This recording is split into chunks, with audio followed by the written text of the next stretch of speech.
Okay, we are recording. Hi everyone, and welcome again to my audio-visual channel. I am Gabriela Handal. I'm a draftsman and your host for this podcast, A Conversation About Art. With these conversations, I am doing long-term research on the meaning of art and beauty through conversations with colleagues in different artistic fields. Today, I bring you episode 114 with artist Jennifer Marie Keller.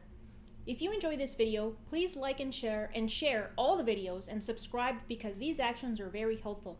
You can help even further by checking out the links in the video description. Jennifer, welcome to A Conversation About Art. You are episode 114. Please tell our listeners and viewers who you are and what you do. Thank you, Gabriela. Yeah, I'm Jennifer Marie Keller.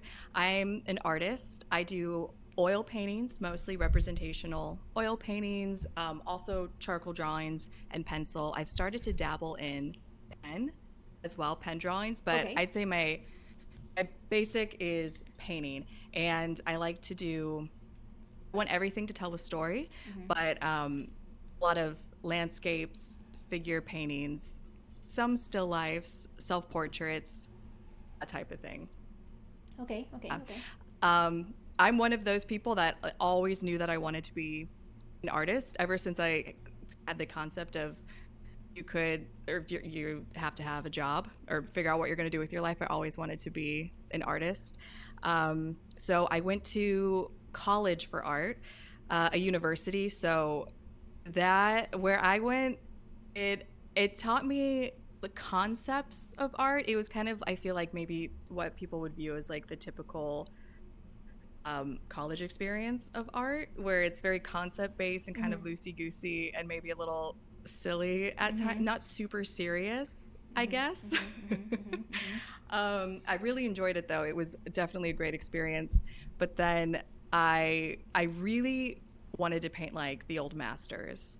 So it was after college I discovered what ateliers were.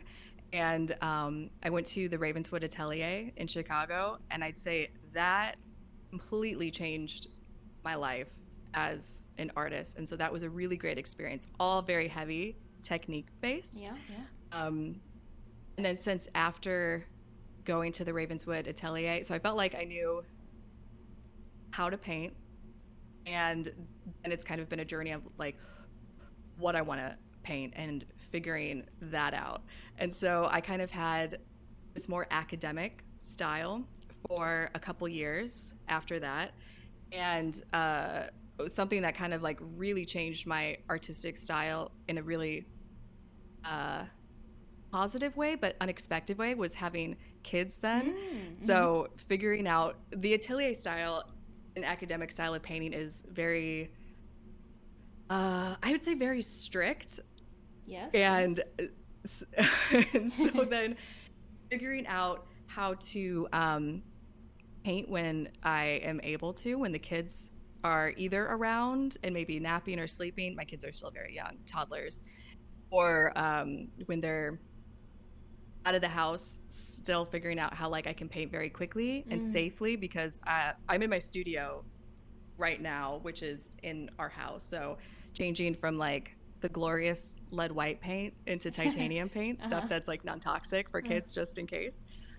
So my style has loosened up a lot, which I really like. I feel like with the atelier training, it's amazing the technique that you learn, but I was, I guess, feeling like I was starting to lose freedom with it. And so I feel like now I've gained this sense of freedom and exploration in painting and drawing that I've kind of lost. So that's been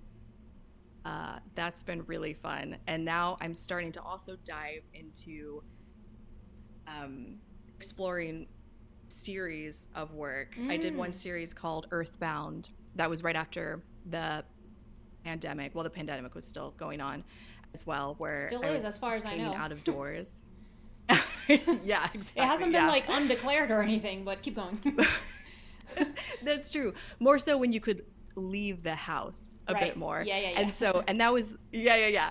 And so that was more the point of the series Earthbound, of leaving my house. Yes. And so I was doing a lot of landscape paintings like that. And so that I've kind of closed on and starting a new series. So I'm also enjoying painting and working in different series and getting to explore different concepts and stories. Nice. And that's where I'm at now. Okay, yeah, that sounds great. So, okay, I have several questions.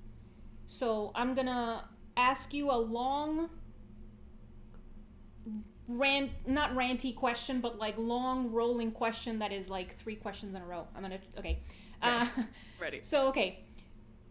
How has your view of what an artist is changed from when you were a child and you knew that you wanted to be an artist versus now that you are a professional artist? And, you know, if you could detail how that view has changed, and also what is the impression that you have, that you had before versus now of living off of one's art, like that expression of living off of one's art? Because it's been on my mind. I've mentioned it in like the last handful of episodes because I realized that nobody has explicitly said what it means when you say, I want to live off of my art. Is like, what does that mean? Does it mean that you're an art teacher and you are kind of just like generally involved in art? So like I can be an art model, I can work in a gallery, or, which is what I understood, and kind of like the idea of, I just make drawings and I sell them and that pays my bills and that's it. So in terms of the study, because you said that you went to a conceptual type school,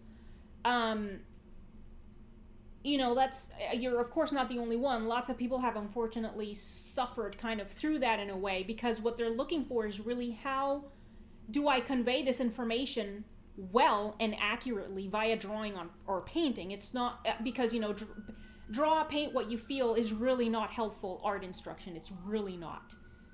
And I get frustrated because I actually remember being an undergrad and some jackass teacher telling me that very thing, and it's like, okay, but what do I do? Yeah. So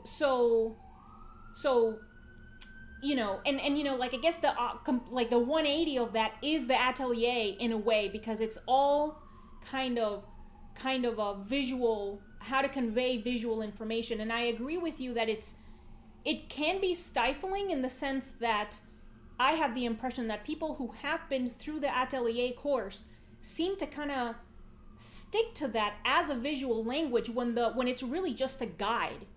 You're not supposed, it's not strictly a visual language. It's just a guide, and you're supposed to find your own way afterwards. It's like, I have a hard time very often, and it's probably my own ignorance, but I have often a difficult time telling the work of atelier people apart, because they have kind of stuck to those very, what people argue, too stiff, formulaic way of painting or drawing. And it's only, and I think it's on the student kind of, because they haven't let go of that, and they think they confuse those guidelines with a visual language, and it's not. You're supposed to use that as a tool. It's not, it's not a ball and chain. It's a tool that frees you, rather.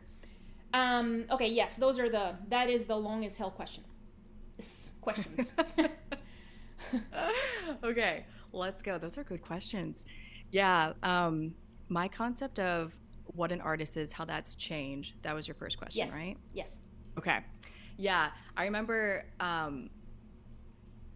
looking up at the clouds very little and just being enamored with clouds and thinking that they were so beautiful and magical. And I felt like if I could paint the clouds, then it would make everyone happy. Mm-hmm. And that is me as like, when do you first learn to write? Maybe when you're in first grade or second grade? That seems right. I had a diary when I was that age, and I was looking back at it, and the first entry in it is that I want to be an artist so I can paint, That's the adorable.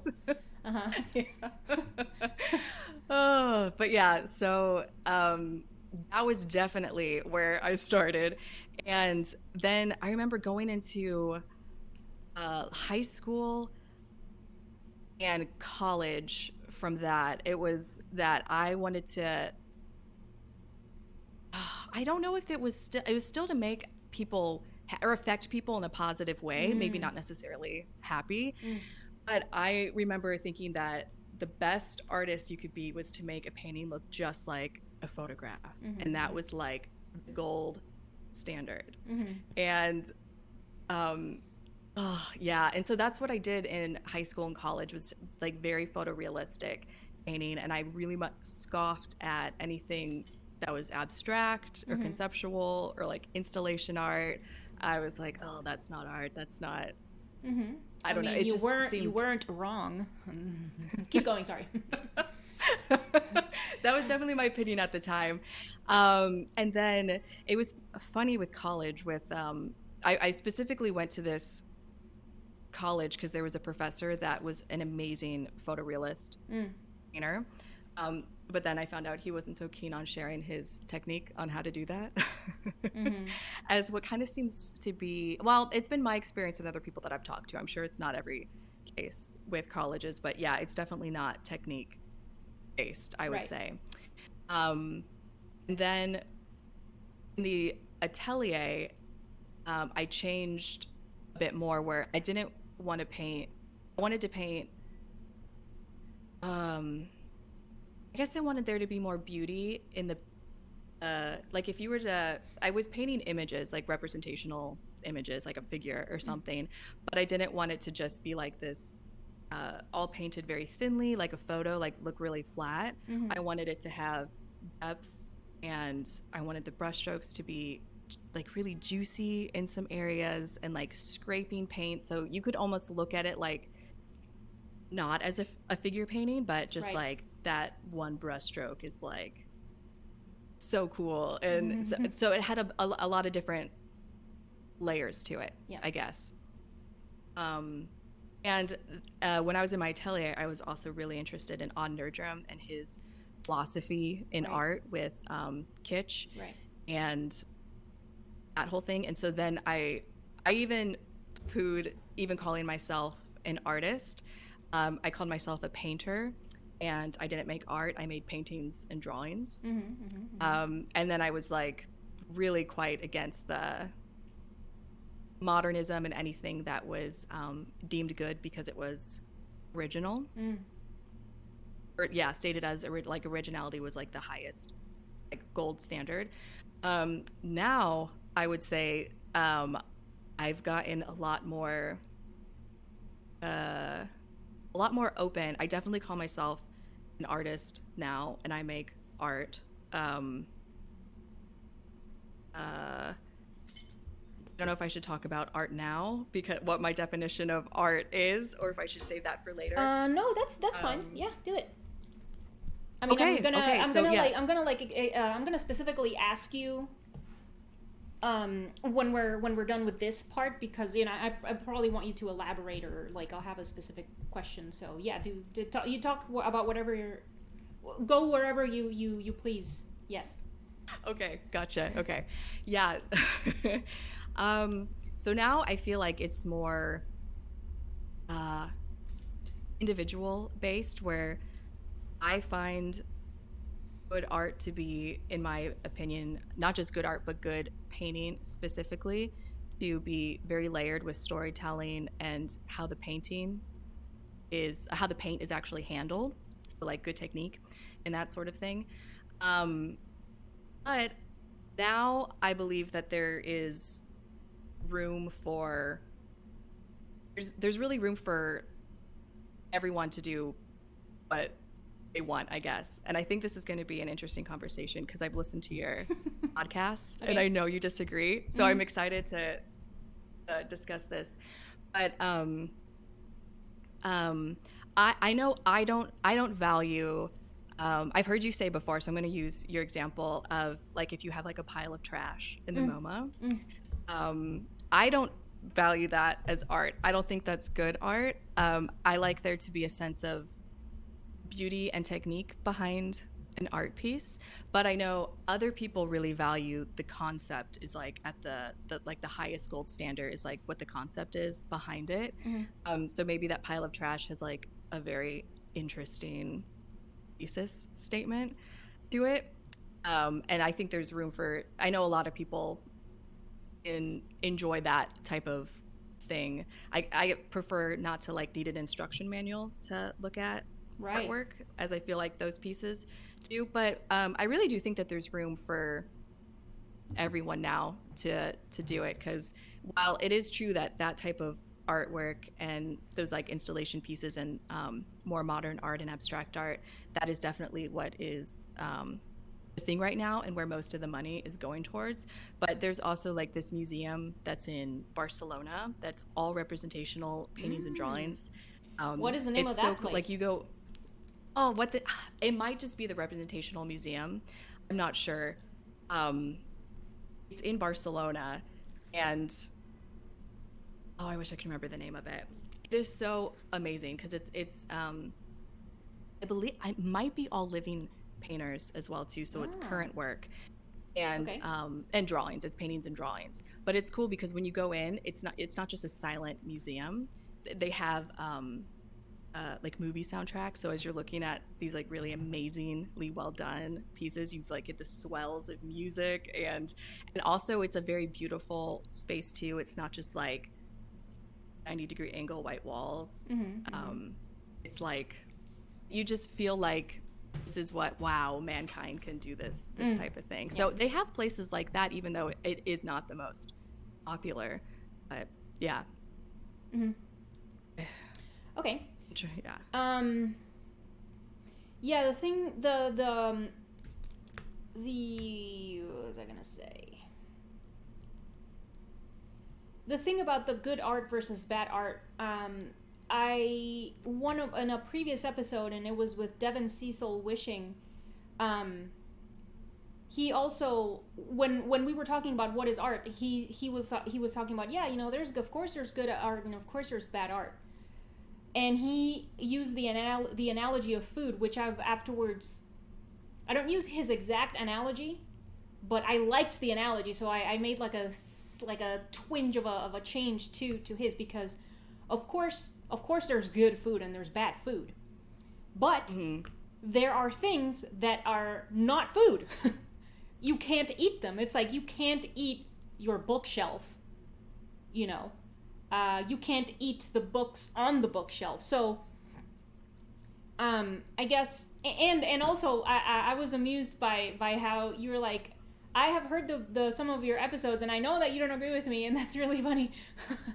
That's really funny. I mean, I try to not, because you know, like the point of the podcast is to see what other people say about it, and then I try to think about, like, I'm not trying, even though sometimes I have been not combative, but I kind of feel combative, so I will try to kind of push back on the person, but or whatever, just because I'm like in a mood in the moment or something. But like that's not strictly the point. Yeah. No, I think that's interesting though, because it's more for interesting conversation, because I'm sure we both respectfully disagree. Sure. Here, can you wait one moment? I've got a leaf blower in front of my yard. I'm going to talk to someone really quick. Okay, sure, no problem. Is that okay? Yes, go ahead. I'll be right back.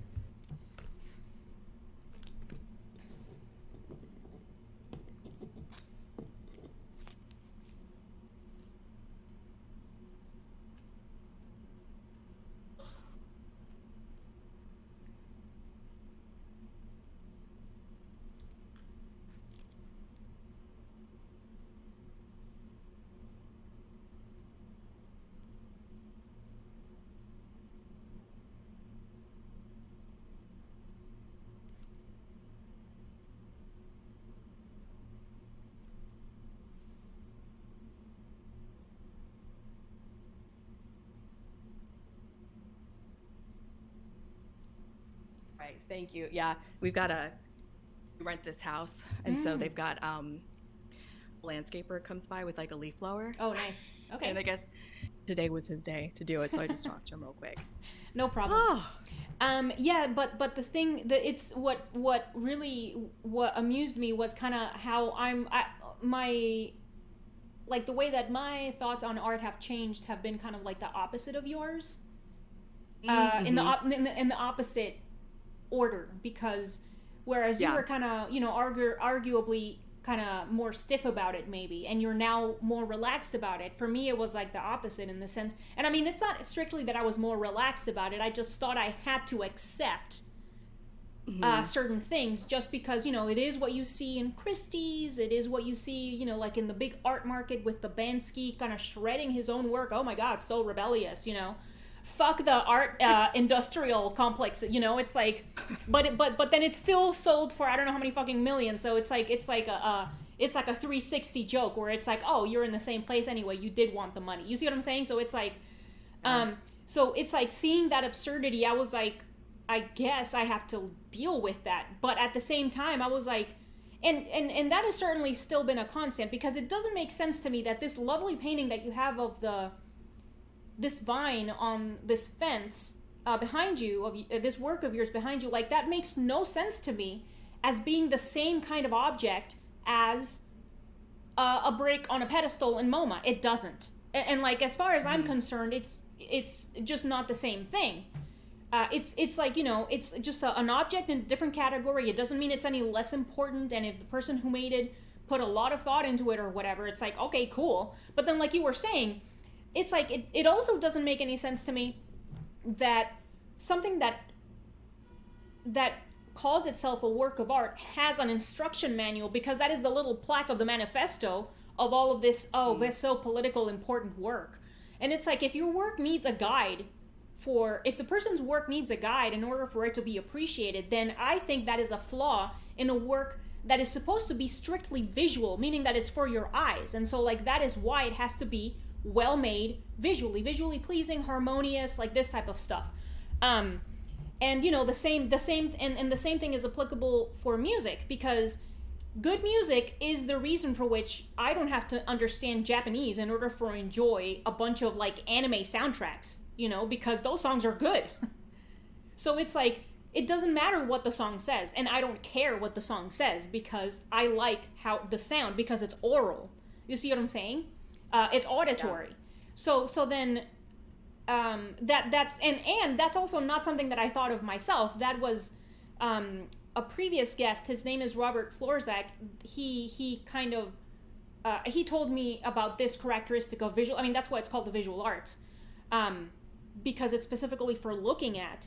And I was like, that makes so much freaking sense. I was like mind blown. And then and I don't know. I just, you know, having changed my mind from feeling like, all right, I guess I'll have to put up with it, to now kind of almost being given permission to be like, no, that's not art. And it's like, I will embrace saying that's not art. Ha! Or, you know, something like that. I don't know. It's like, you know, I gave myself permission in a way to do so. Something like that. So I don't know. So what do you think about that? Yeah, I see where you're coming from. It's definitely where I was at, where I guess I feel like art is art is almost a word that it's so encompassing of everything. It's almost like if I were to come up to you and be like, Gabriela, tell me about yourself, and you'd be like, well, I am a human being. And then the conversation ends there. It's like, okay, that didn't narrow anything down, or I have no idea like anything more information about you. And I feel like that's kind of like using the word art. It's just too broad. So when I talk about art, I like to say, like, let's talk about painting, and then you can kind of like niche down from there, or like representational painting, abstract painting, that type of thing. Because I feel like the Banksy thing with the thing shredding is that's nothing what I do at all. Completely different. Right. So I would just have to like I don't know, I feel like I got to categorize it differently, because also I don't even want to play the game that those other artists are playing that are selling their works for millions of dollars. I wouldn't want this painting to sell for millions of dollars. It's like, I don't even want to be in that, or I just want to do something different. I guess categorize my art as something different. And I guess I don't see it as a bad thing that someone like Banksy or I don't even I can't even come up with other examples because their names don't matter. Yeah, I'm just not interested enough to, I guess, like study it. But yeah, it just seems like something like totally different. And I think, yes, it is art. What they're doing is art because people are saying it's art and they're getting a strong emotion from it. But it's different than my art, completely different, just completely different categories. Okay. All right. So on that subject then, but what is it then? What is art, Mrs. Keller? Okay. Okay, what is art? Yeah, I think it can be anything that an individual really states as art, of having like a emotional response to. I don't think it just has to be visual. I think music can be art, or books, or even a meal can be art. If someone like is like, this meal is like so completely well done and delicious, and maybe like the atmosphere is like makes them think of childhood or something, that they're like, this is a work of art. And I think that is true for whoever's saying it, the individual, which is kind of a cop-out answer, because that's like saying anyone can say anything is art. I also think art doesn't even have to be done by humans. I think like a tree that's like twisted in a really interesting way, that could be considered art, or like an amazing vista at a lookout point could be art. But I think there is good art and bad art, and then if you're categorizing it to painting, in my opinion, of like what is a good painting, I want it to be layered and have good story, so it's not just a pretty thing that you look at, but you can like really get something deep from it, a lot of layers. I think really good painting is also ambiguous, where I don't want to feel like the artist is holding my hand through looking at the painting, where you're supposed to feel a certain way during it. I want it to be specific but ambiguous enough that as I'm growing and changing as a person, I can be getting different things out of the painting. But I also think good art should be painted well, extremely well. Like, I want to get the sense that the artist knows how to paint and has mastery over their tools, where there's a lot of like variation in technique. Like Gustav Klimt, I used to not like his work before, when I wasn't considering myself an artist but a painter.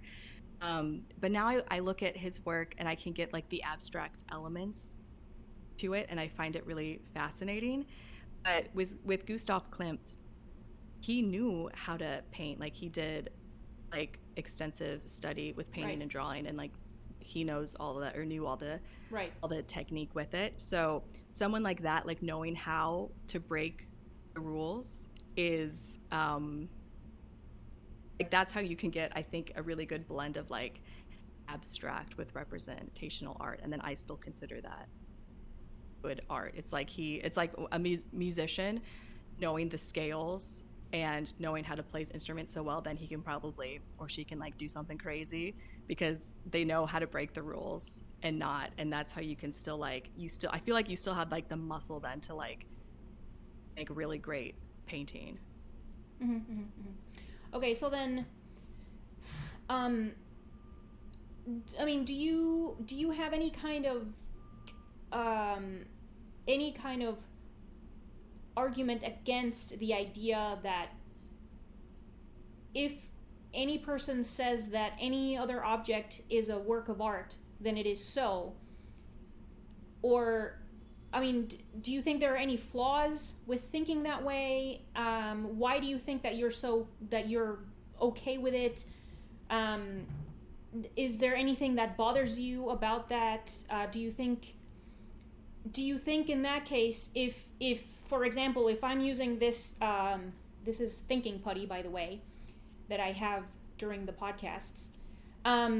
If I do this and I'm like, this is a work of art, and then this is another work of art, and then this is another work, you see what I'm saying? So like, if I can basically do anything, and I'm like, that's a work of art, so then in that case, what do you think is the purpose of even having the term anymore? And even if you're talking, about like, because I mean, I agree that there's like, of course, art subdivides into like the different mediums: drawing, painting, sculpture, digital art, AI art, AI generated AI art, which is just another medium, photography, you know. But those are still within, those are just subcategories of the same main category, which is, so I don't know, like, tell me what do you think about that? What do you think about those Yeah. things? I think you squishing the thinking putty and you're like, I made a sculpture. This is beautiful. And then you squish it another way and you're like, this is art now. If you think that, I don't agree with you. But if you think that that's art for you, then that's art for you. I don't think it takes away from my artwork at all. I don't think it devalues it at all. I think it's just people having different opinions and different experiences, and just like different, like, um, that's not my cup of tea, but I drink coffee type of thing. You know what I mean? Mm-hmm. Okay, but then what is the use of the term? I don't think there is a use of the term. Like I said, it's too broad. It doesn't really, it's too, there's, there's nothing specific about it. And especially when you're talking about, it's hard to talk about the word art without using the word art, but I can't even think of anything that's more, can you come up with an example that's something that's more subjective than art? I mean, many people would argue that beauty is just as subjective. Just as subjective. Yeah. Yeah, beauty, that's another hard word. Yeah, um, because it is kind of encompassing it. Well, a lot less than art. But yeah, I think art is I do kind of think that it's a useless word, which is why I wasn't claiming myself as an artist, but I think because it's too broad. But now I think when I was telling people I was a painter, they were confused thinking that I painted like a house painter. So I use the word artist now because it just seems to like resonate with people more. They know what I'm talking about. Mm-hmm. A little bit more, but still, yeah. But I guess I don't hold that word to very high esteem at all. okay, but then why do words matter at all in that case? Well, they matter at all because we need to communicate with each other. And I think art is just one of those kind of like content. That word is so encompassing of everything. It kind of doesn't mean anything anymore because anything can be content. Mm-hmm. I think some words are like that where they're just like too. That's why having a good vocabulary is pretty important. So then you can communicate better, be more specific of what you're talking about. And why do you think that? I probably have the impression because I aspire to be an artist at least, and I kind of want to recapture the word for myself at least also. Mm-hmm. But why do you think? Because I think that's like what the only word that is a victim to this whole subjectivity of like, oh, it doesn't mean anything in particular at all.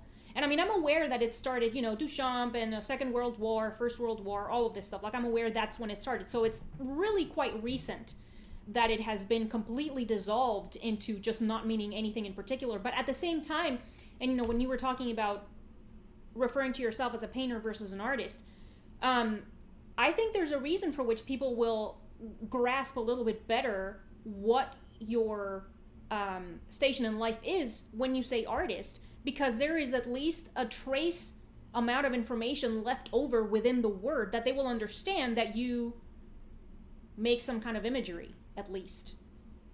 I don't know, something like that. But yeah, why do you think that the term, that the word art has fallen victim to not meaning anything and being useless? I think what you're saying with Duchamp, with his like, wasn't he even making fun of art when he like flipped the urinal upside down? Was that Duchamp, urinal guy? He did the urinal, but I don't know if he flipped it upside down or not. I don't remember that. However it was positioned, a urinal. Yeah, and that was making fun of art, but then people were like, oh my God, art, and he was like, you didn't get the joke.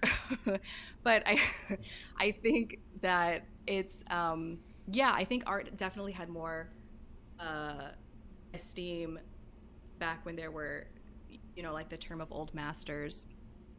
And I think now people don't even feel like they need to be masters to make art. It's kind of like more, yeah, like technique doesn't matter even to use the word art, because I think it's just it's gotten too big, uh whether that's good or bad, or good or bad for certain people. Wait, what? Would you repeat that last part?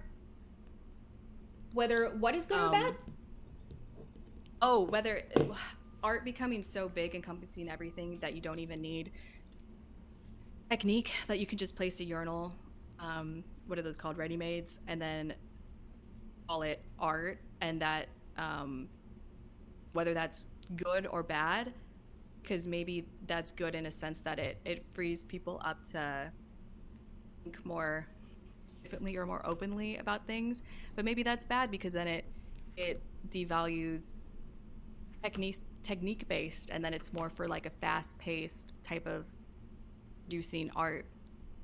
And but I don't think that you can even call having art word encompass everything, in my opinion, being good or bad for everyone, because I think it really depends again on the individual person, if it's What depends on the individual? helping them or hurting them. What depends on the individual? Sorry, say that again. What depends on the individual? Oh, what depends on the individual? Like if what our conversation is basically, if art being so big, if that is helping them or hurting them, because maybe it hurts someone that wants to have like the esteem of being in the MoMA, but the MoMA is not going to take like a painting that I make, because it doesn't have like a hot conceptual, or I don't know what they like, but it's not, I know it's not this. So that I could say that maybe that hurts me, but again, I don't, that's not my goal to be the MoMA. I'm sorry, does that make sense? Yeah, yeah. Um. Okay. Okay. Um. Okay, Mrs. Keller, what is beauty and what is beauty? Okay, what is beauty?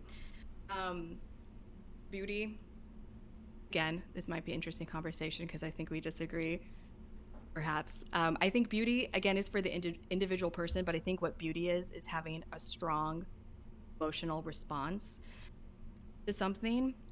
Um, Beauty is something that is layered, like a big, strong emotion, and it doesn't necessarily have to be positive emotion like love or calm. It could be something that is sad or tragic or terrifying. Um, for example, like you take a William Turner painting, and you're like standing in front of this enormous painting that is a ship in a ocean that is like has this terrible storm, and there's like water coming from all sides, and the ship is starting to tip over. And that is like a very terrifying scene, but I think it's so beautiful because then you can think about, I mean, it's beautiful in the way the paint is handled. Oh my God, Turner. But then you can think about how humans wanting to go on a ship in the sea, where we can't survive, like you can't survive in water in this vastness, but we do it for adventure or maybe some other reason. And I think that's beautiful. So that's an example of how it can be like terrifying. And I think there's a big difference between something that's beautiful and something that's pretty. Sure. So, for example, the painting behind me, I have this painting with like the roses and rose bushes that are so high and they're like falling over onto this, like tripping over the fence. And I painted it and I looked at it and I was like, oh, it's looking like pretty. Like this is a pretty painting, which I never want my artwork just be pretty. I was talking to my best friend, Anna Sestier, who is an amazing artist. Her art is writing. And she was telling me that about the symbolism of a black butterfly and how its meaning of a black butterfly is different in different cultures. And in some, it means death. And in others, it means transformation or being visited from a past loved one. So I was like, ooh, that is enticing. So I painted a black butterfly that's upside down hanging off of a rose. And then I titled this painting Walled Paradise and the Black Butterfly. And I think having just the black butterfly there and then also the title, it starts to open up stories for me where I can look at this, think about how some people are working towards paradise in a past or like after they die they're working for a paradise, or people now are working for their paradise here. And we do sometimes we build walls around paradise. And are you, like, if you're looking at this painting, are you inside paradise, or maybe you've been locked out from it? I don't know. I like all that, like that curious element that can make a painting so interesting. And that is how I think I can move a painting from pretty to beautiful. Where pretty, not that pretty's bad, it's more superficial surface, and I think there's a place and time for that. But for my artwork, what I think is really good artwork is it has to be beautiful. It has to be layered, even if it's not positive, because those are kind of terrifying questions that you're asking, like looking at a painting. um, yeah. Okay. And what do you do in the case of, when you're making your work of art, when you're making your painting, and do you want the viewer to see that specific information, to kind of like find those same possibilities of like, oh, are you a prisoner behind this wall even though the wall is beautiful, or are you looking at somebody else's prison and this prison surrounds that inmate with a beautiful wall that's even, it's covered in vines and stuff, so it's like, meaning that the viewer will be able to find those possible narratives within the painting. Does it matter to you whether the viewer sees what you intended when you were making the work, or what? And also, actually, all right, just give me a second.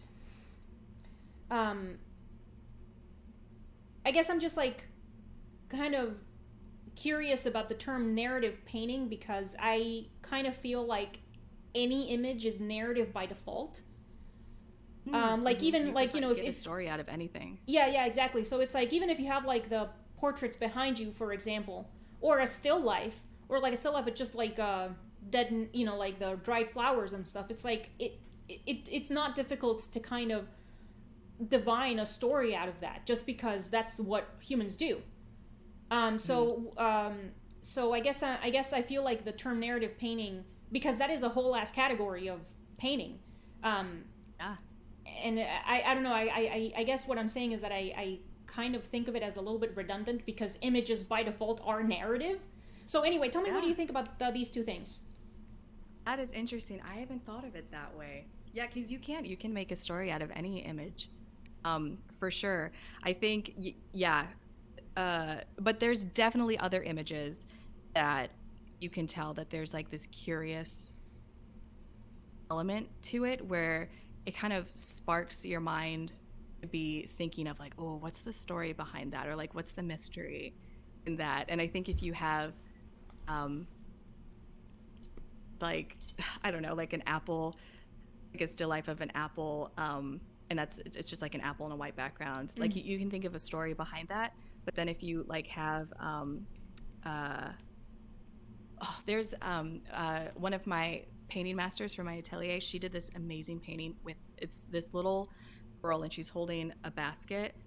I think the basket was full of apples. For this analogy, let's say it's full of apples, and she has this like Oh, kids do this sometimes. This like odd look of knowing where they are like wise beyond their years. And Mm-hmm. she's just making this like eye contact with you where you were like, what is the story behind that? Mm-hmm.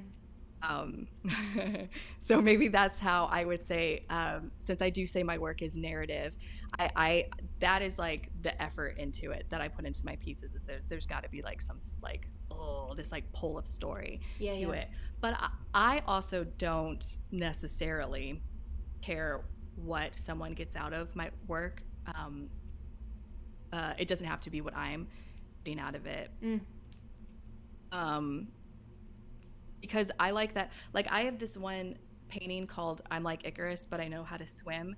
And it's a painting of me and I'm treading water and like the wings have fallen off and they're like sinking into the ocean. Yeah, yeah. And when I painted that painting, it was originally I was doing it for like anxiety and depression that they're kind of like there's always hope. But then, with the George Floyd, with Black Lives Matter and all of that, and then realizing its own systematic racism that I've been part of and not knowing, and then kind of educating myself that way, that's kind of like me like, whoa, falling into this ocean of like realizing my white privilege. And so even for me, like I'm gonna get different stuff out of it as I get different experiences. um so I think it's interesting what different people can get out of the artwork that I put into it. I have a very personal reason of why I painted this that I don't even want to share because I kind of don't want to like, like put on, like if someone were to like read the thesis or whatever you want to call or artist statement behind this, I kind of don't want to like cloud what they would take out of it. But then saying that, I also do kind of care at the same time in certain situations what people are getting out of my paintings. Because I remember when I was in college, I painted this. It was a woman in my class who she was nude and she was like kind of like she's sitting on the floor and she's nude and she's like hugging around this bell jar that had I think it had a rose in it or a Venetian mask. I can't remember what was in the bell jar. But I had this idea for it on beauty and feminism.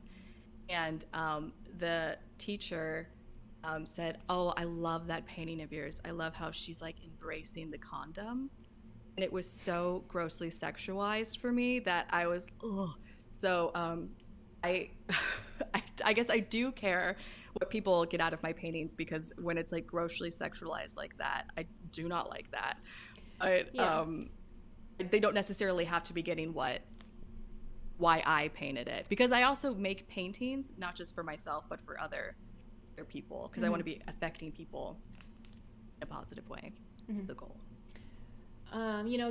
Many people would argue that embracing the condom is a very feminist thing. So Just the way he said it, and she is his student. It was just yeah. Embrace the condom. That is fine. It was just the way. Yeah, I don't know. The look in his. It was a little too greedy-eyed toward one of his students. That just gave me the creeps. Okay. Yeah. All right. So we have broken the 50-minute mark of our conversation, Mrs. Keller. So I'm going to start to close it out. Is there anything you want to add? Do you have any projects coming up? Any shows coming up, or anything that you want to talk about? Where can people find your work? JenniferMarieKeller.com. That's where you can see all of my work that I have made. I am in a bit of a hiatus right now. I'm in California right now, but I'm going to be moving across the country.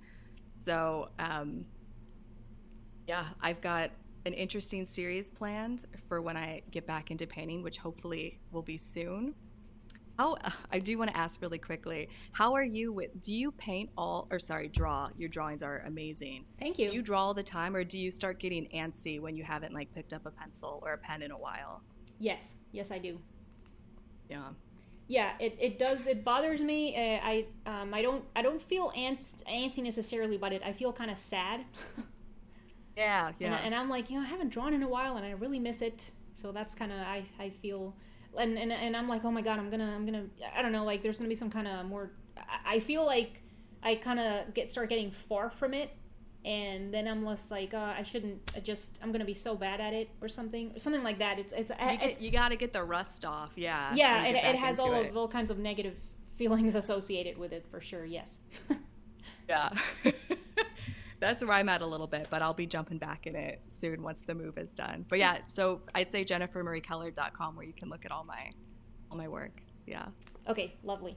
All right, so I'm going to start to close it out in that case.